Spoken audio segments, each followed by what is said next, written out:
பட்டி கதையை வந்து நீங்க சொன்ன கதையை வந்து விஜய் வந்து சொல்லியிருக்காரு.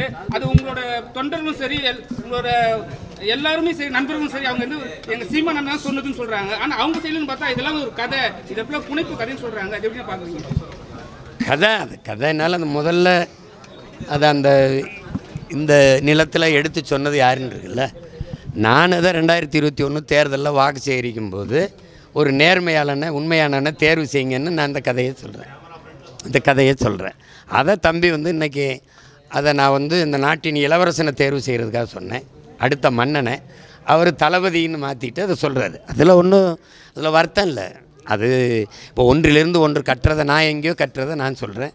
அவர் இதை கட்டுறது அண்ணன்ட்ட கட்டுறதை தம்பி இன்னொரு இடத்துல சொல்கிறார். அது தவறு ஒன்றும் இல்லை. அரசியல் அனுபவத்தில் சொல்லுங்கள், மாநாட்டுக்கு கூடுற கூட்டம்லாம் ஓட்டாக வருமா? ஏன்னா சிரஞ்சீவி என்பது மாநாடு கூட்டினாரு, பெரிய இதோட லட்சக்கணக்கான கட்சியை கழிச்சிட்டாருங்க. தாவேக்கா மாநாட்டு கூட்டத்தை என்ன நினைக்கிங்க? அப்போ நான் அவர் தெளிவாக சொல்லிட்டாரு, எனக்கும் திமுக தான் போட்டி, மற்ற யாருக்கு இல்லைன்னு உங்களை வந்து போட்டியில் சேர்க்க மாட்டேக்காரு. இல்லை அது வந்து இப்போது போட்டின்னு நம்ம எல்லோரும் சொல்லலாம். இப்போ நானும் திமுகவும் போட்டின்னு சொல்லலாம். அதிமுக எங்களுக்கும் திமுகவுக்கும் தான் போட்டின்னு சொல்லுது. தம்பியும் அதே கருத்தை சொல்கிறார். இப்போ ஒரு எளிய ஒரு கேள்வி தான்.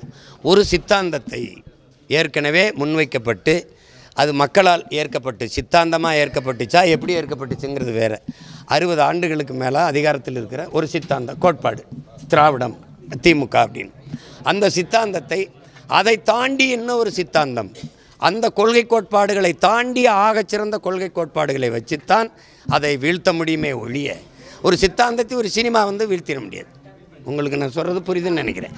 அவர்கள் திராவிடம் என்ற கோட்பாட்டை வைக்கிறாங்க, நாங்கள் அதெல்லாம் தமிழ் தேசியம் என்ற ஒரு மாற்று கோட்பாட்டை வைக்கிறோம். இப்போ உங்களுக்கு எங்களுக்கு என்ன வேறுபாடுன்னு சொல்கிறோம். நீங்கள் வீழ்வது நாமாக இருந்தாலும் வாழ்வது தமிழாக இருக்கட்டும்னு சொன்னீங்க. ஆனால் இன்றைக்கு வீழ்வது தமிழாக இருக்கட்டும் இருந்தாலும் வாழ்வது நாமாக இருக்கட்டும்னு மாற்றிட்டீங்க. எங்கும் தமிழ் எதிலும் தமிழ். நீங்கள் இப்போ எங்கேயும் இல்லை தமிழ்ங்கிற நிலைமைக்கு வந்துடுச்சு. அதனால் நாங்கள் அதை மாற்ற நினைக்கிறோம். நம்ம ஒரு கோட்பாட்டை ஒன்றுலையும் மாற்றுறோம். கல்வி மானுட உரிமை, அதை கொடுக்க வேண்டியது அரசின் கடமை. நீங்கள் கொடுக்காமல் இருப்பது மாபெரும் கொடுமைன்னு நாங்கள் கல்வியை எல்லாருக்கும் சரியாக சமமாக கொடுக்கணும் அப்படின்னு ஒரு வரோம். அது தரமாக கொடுக்கணும்னு நினைக்கிறோம். அதே மாதிரி மருத்துவம் ஒரு மகத்தான சேவை, அது என் மக்களுக்கு தேவைன்னு நினைக்கிறோம். அதை ஆகச்சிறந்த மருத்துவத்தை ஒரு 8 கோடி மக்களால் நிறுவப்பட்ட ஒரு அதிகாரத்தால் தர முடியாத கல்வி மருத்துவத்தை ஒரு தனியார் முதலாளி கொடுத்து விடுவான் என்பதை நான் ஏற்கலை. நான் அவனை விட பல மடங்கு தரமாக என் மக்களுக்கு கல்வி மருத்துவத்தை குடிநீர் விநியோகத்தை நான் கொடுக்க முடியும்னு நான் நினைக்கிறேங்கிற கோட்பாட்டை நான் வைக்கிறேன். நான் அதை செய்வேங்கிறேன். அப்படி சொல்லி தான் நீங்கள் பண்ண முடியும். என் தம்பியே பேசும்போது நான் முன்வைக்கிற கருத்துக்கு நீங்கள் வாக்கு செலுத்துங்கன்னு சொல்லலை, என் முகத்துக்கு வாக்கு செலுத்துங்கிறப்பல. இந்த முகம் இன்னைக்கு இருக்கிற மாதிரி இன்னும் 5 வருஷம் கழிச்சு இருக்காது. புரியுதா உங்களுக்கு? அந்த முகத்துக்கு வாக்கு செலுத்துவாங்களா தமிழக மக்கள்? அது பொறுத்துன்னு தான் பார்க்கணும். மதுரை மாநாட்டில் அங்கே வந்து அம்பேத்கர், வேலுநாச்சியார், தந்தை பிறை எல்லாருக்கும் இருந்தது. ஆனால் மதுரைக்கு மிக முக்கியமான பசும்பொன் தேவருடைய எந்த கட்டோட்டம் கிடையாது. விஜய் நிற்கும் வார்த்தை கூட எந்த இடத்துலையும் பயன்படுத்தலை. இதை எப்படி பார்க்குறீங்க? மிக முக்கியமான மதுரையில் பசும்பொன் தேவரையா தான். இல்லை, தம்பியை பொறுத்த வரைக்கும் நீங்கள் நான் என்ன பார்க்குறேன்னா, ஒரு அரை மணி நேரம் உரை ஒரு மாநாட்டில் ஒரு இனத்தை வழிநடத்தி அதிகாரத்தைக்கு வரணும்னு நினைக்கிற ஒரு தலைவன் வந்து ஒரு மாநாட்டுக்குன்னு ஒரு உரை தயாரிப்பு இருக்குது. அதில் வந்து கடந்த முறை நீங்கள் கொள்கை வழிகாட்டியாக சொன்ன யாரையும் இந்த வாட்டி பேசலை. அது விட்டுட்டு திடீர்னு பேரறிஞர் அண்ணாவையும் பெருந்தகை எம்ஜிஆர் அவர்களையும் எடுத்துகிட்டு வந்துட்டீங்க. ஒருத்தர் ஒரு கட்சியை தொடங்கினவர், இன்னொருத்தர் இன்னொரு கட்சியை தொடங்கினவர். எந்த கட்சியை ஒழிக்கணும்னு என் தம்பி சொல்கிறாரோ அந்த கட்சியை தொடங்கின பெருமகனே அவர் தான், அண்ணா அவர்கள் தான். அப்போ அவர் வழியில் போய் அவர் கட்சியை ஒழிக்கிறதுங்கிறது அது அடிப்படையை வேடிக்கை இருக்குது.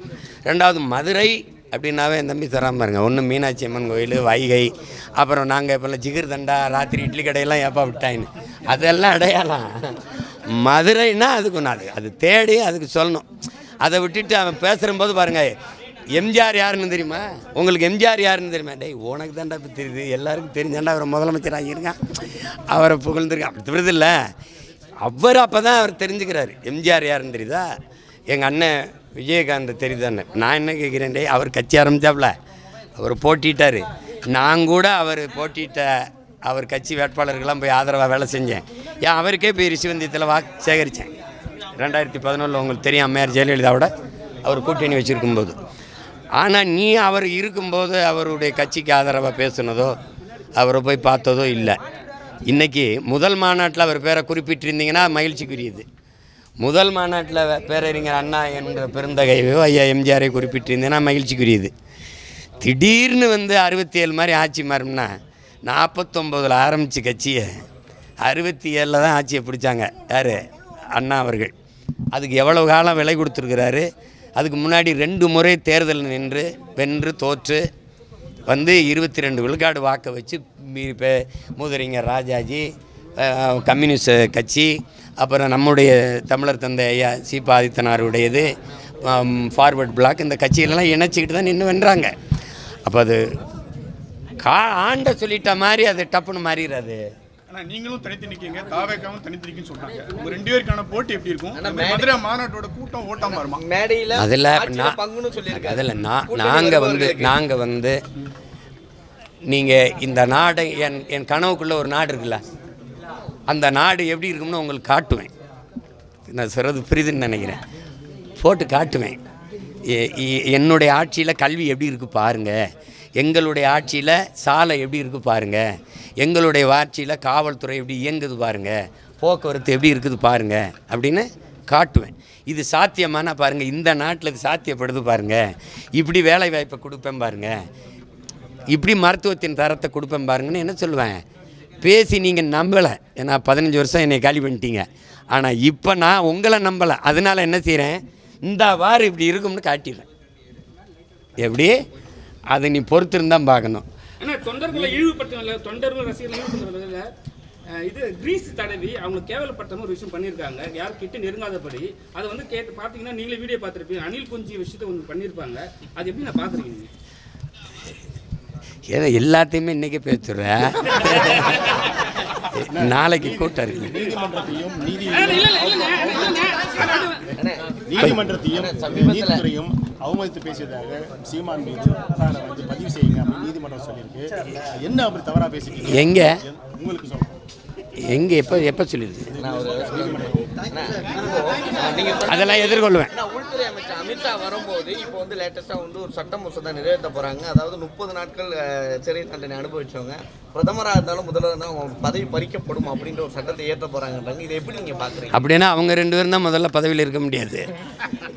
ஏன்னா இவங்கெல்லாம் குஜராத் கலவரத்தை யார் நடத்துனதுன்னு உங்களுக்கு தெரியும். அப்போ யார் அந்த நாட்டில் முதன்மையான மாநிலத்தில் அந்த மாநிலத்தில் பொறுப்பில் இருந்ததுன்னு தெரியும். சொல்லுவாங்க. இதெல்லாம் ஒரு பரபரப்புக்காக சொல்கிறதா. அது சட்டம் வராது, நிறைவேற்ற முடியாது, உங்களுக்கு தெரியும்னு நினைக்கிறேன். எல்லாம் இப்போ நிறைவேறியிருக்கா? அதை சொல்லும்போது ஒரு போராட்டம் ஒரு கருத்து வரும்போது அந்த வேறு பக்கம் கவனத்தை திசை திருப்பிட்டு அதை பற்றி நம்ம பேசிட்டு இருப்போம். இதெல்லாம் சமீப காலமாக பாரதிய ஜனதா சேர்ந்தவங்க உங்களை சந்திச்சுட்டே இருக்கிறாங்க. ஒருவேளை கூட்டணிக்கு அழைப்பு கொடுத்துட்டு இருக்காங்களா? சந்திக்கிறதுலாம் அப்படிலாம் ஒன்றும் கிடையாது. இப்போ திமுக இருக்கவங்க கூட தான் சந்திக்கிறாங்க, அதிமுக கூட தான் சந்திக்கிறாங்க. ஏன்னா எல்லா கட்சியிலையும் சொந்தக்காரங்க இருக்காங்க. எங்கள் அண்ணன் ராமராஜன் வந்து பாட்டு பாடி பால் கறந்ததை எப்படி நம்ம பேசினோமோ அறியாமை தான். அது அறிவியலுங்கிறது அறியாமை தான். அறியாமல் இவங்க பேசுகிறாங்க. இப்போது ஒரு மாடை கட்டி வச்சுட்டு அதிர்கிற பட்டாசு வெடியை போட்டால் என்ன செய்யணும்னு நினைக்கிறீங்க? அத்துக்கிட்டு ஓடும்ல. அப்போ பெரிய வெடியை போட்டால் அத்துக்கிட்டு ஓடுற மாடு மெல்லிய இசையை ரசிக்குமா ரசிக்காத? ரசிக்கும். இது அறிவியல். ஒரு ஒரு ஒரு எல்லா அறிஞனும் மரம் செடி கொடிகளோடு பேசுங்கள், அது அந்த ஆண்டு பூக்கிறதும் காய்க்கிறதும் அதிகரிக்குங்கிறான். ஒரு தோப்பில் நிறைய மரங்கள் இருக்கும்போது ஒரு மரத்தை நீங்கள் வெட்டினீங்கன்னா பக்கத்தில் இருக்கிற மரங்கள் அடுத்த ஆண்டு பூக்கிறதும் காய்க்கிறதும் குறைஞ்சிருங்கிறான். உங்களுக்கு புரியுதா? அப்போ அதனால் ஒரு தொட்டாச்சினிங்கிற செடி அது தொட்டால் ஏன் சுருங்குது? அப்போ அதுக்கு உணர்வு தெரியுதில்ல உங்களுக்கு. அப்போ அதனால் நீங்கள் வந்து அது மரங்களுக்கு வந்து ஒன்றும் தெரியாதுன்னு நீங்கள் நினைக்கக்கூடாது. அது மரம் நம்ம பேசுகிறதெல்லாம் கேட்கும், அது உணரும். அறிவு சார்ந்து நீங்கள் எடுக்கக்கூடிய எல்லா முன்னேற்பாடுகளும் தடையும் எதிர்ப்பும் வருகிறது. அது எப்படி பார்க்குறேன்? ஒரு என்ன செய்யறதுன்னா, ஒரு வீழ்த்தப்பட்ட தோல்வியுற்ற ஒரு சமூகத்தில் வந்து ஒருத்தன் உண்மையை நேர்மையாக நல்ல கருத்துக்களை எடுத்து வைக்கும்போது அதுக்கு எதிராக 1000 கருத்துக்களை வைப்பாங்கங்கிறான். உங்களுக்கு ரசிய எழுத்தால. இப்போ அது மாதிரி இதை வந்து நம்ம வந்து இதெல்லாம் ஒரு மாற்று கோட்பாட்டை முன்வைக்கும்போது, இப்போ நான் சொல்கிறது அறிவியல் உயிரியல் உண்மையை பேசுகிறேன். இதில் கற்பனையெல்லாம் பேச முடியாது. நான் மரங்களும் பேசிக்கிறவங்க சிரிச்சிங்க. ஜப்பான் வந்து அதை ஆதாரப்பூர்வமாக வெளியிடும்போது அமைதியாக இருக்கிறீங்க. நாம் காடுகளில் தீப்பற்றி எரியாமல் பற்றிய தீ தொடராமல் இருக்கணும்னா அங்கே ஆடு மாடுகள் போய் மேயணும்னே, அதை நீங்கள் சிரிச்சிங்க. அங்கே கூகுள் நிறுவனம் வந்து அவனுடைய அலுவலகத்தை சுற்றி 100 மாடுகளை விட்டு தினம் மேய விடுறானே சிரிச்சிங்க. அப்புறம் ஆதாரத்தோடு எடுத்து போட்டோன்னே அமைதியாக இருக்குது. இப்படி தான் இது வந்து அதை ஒன்றும் அறியாமையில் இருக்கிறவங்களுக்கு நீங்கள் கற்பிக்கலாம், பொறாமையில் இருக்கிறவனுக்கு என்ன போதிக்க முடியும்?